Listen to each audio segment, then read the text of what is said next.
Welcome, all you game masters. I'm your master, the Frank Master here, and welcome to a brand new Let's Play. The last of our Castlevania marathon here, Castlevania 3 for Dracula's Curse for the NES, or Famicom, I guess, because, yes, the versions are kind of different. During the 15th century Europe, there lived a person named Dracula. He practiced sorcery in order to create a bad world filled with evil. They began taking over the continent of Europe, changing countries from good to bad. The good people of Europe tried to fight off Dracula, but no one was able to survive. Finally, the Belmont family was summoned to battle Dracula's wife. Dracula's wife, sorry. To battle Dracula's vile forces.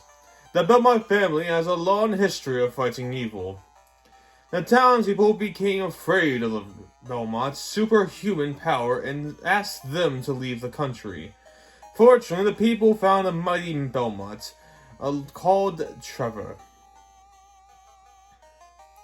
Yeah, so they asked Belmont to leave, yet they also asked him to help him. Like what the fuck is this bullshit? The curse of Dracula has begun. The fate of Europe lies with Trevor. I think that's it for the beginning. Okay, yeah. So we're doing Castlevania 3, last one for our Castlevania marathon, and yes, today is Halloween. So happy Halloween, everybody! I hope you enjoy it. Whatever you can do, all the spooky stuff you can think of. The spookiest thing for me is playing probably people consider me the hardest Castlevania out there. Whoops. Yeah, we'll just call you F. Name's F now, baby. And yes, this one's kind of sort of a prequel, a weird one. It's like a prequel to the first one because this takes place 100 years before the first game. Because Trevor is an ancestor of Simon. Though it does make for interesting story, and plus, Trevor's story is one being told in anime, so something. But yeah, I had no experience with Castlevania 3. Like I said, the only one I had experience with the first game, but I do experience one thing though: it's soundtrack. Once again, the Castlevania soundtrack knocks it out of the park. I absolutely adore this soundtrack, especially its opening theme. But there's like a lot of themes out there that I really enjoy. And of course, yes, I am playing the Castlevania collection, because I know this game is quite difficult hearing for a lot of people. Probably the hardest in the series I heard of. Well, I'm not sure how true that is, because I needed to do a test playthrough, and I did play it, I think it was pretty hard, but thinking I'm chalking up due to lack of experience. I want to see how hard it really is. I'll try to sit here, because Contra seems to freaking get me.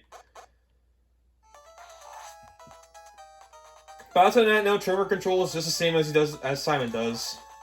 I see terrible controls are in the bloodline,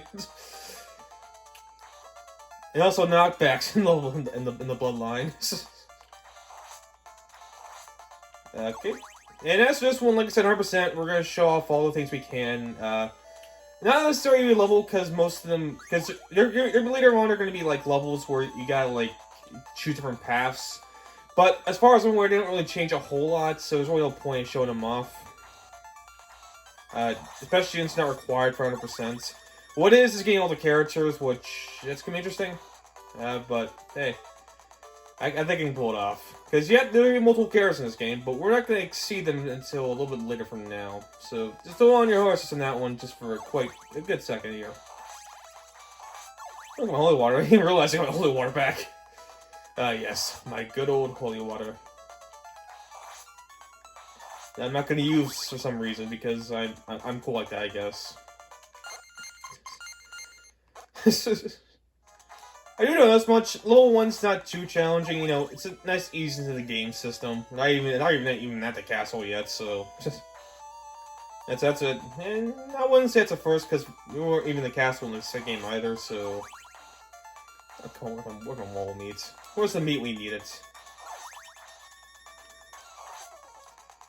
Yeah, okay, we get careful on these platforms, because a simple jump will, whoops, I didn't do that. Well, that's a good thing.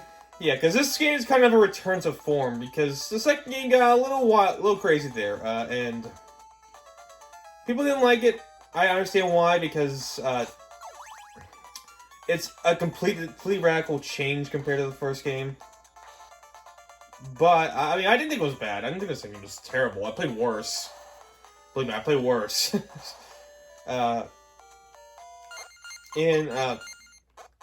I understand people didn't like it, so they just go back, like, and, like, it's something about NES to no games, where a sequel never repeats what the first game did.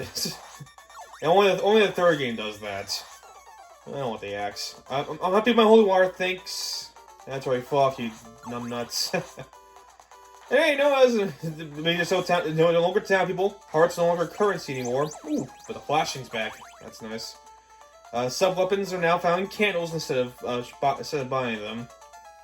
And there's no need to, like, destroy Dracula's amazing ribcage or whatever. Hunchbacks, I don't miss you! Back away. Wall meats. At least that's bad again. It's just as delicious as it was before. I can't get to the fourth game. It's not gonna be next year. I am gonna continue the kind of Castlevania theme for next year for Halloween. Unless, you know, I go faster than usual in that case, and if that's the case, then I'll probably do something else, because I don't want to do Castlevania every fucking year for Halloween. I want to be nope. There's plenty of spooky games out there that I get to play. And, of course, I mean, great, I'll play them in due time. Like I said, I'll never say no to a game. I'm not sure how far I'll take it, but you never know. All I know is that Halloween is probably the only time I can think of I can be a little bit festive with the holiday, because I don't think there's too many Christmas games. Oh, it's a cross thing. What am I doing? Is there too many? Oh, yeah, I don't know. I mean, I haven't done enough research, to be honest with you. I probably should. All I know is that there's not too many Christmas games. I mean, I know Batman Arkham Origins because it takes place in Christmas. Not sure what that means at the end, but it means something, I guess. Also, most likely this playthrough will not take place over a week like we usually do it in. Oh, it's a giant skeleton monster. That can easily take out with my holy water. Oh, I killed him. Woo! That was easy. And yes, we're gonna end it there. So thank you all for watching. I've been your Master the Frank Master. Continue Master's game out next part. So I'll see you guys then.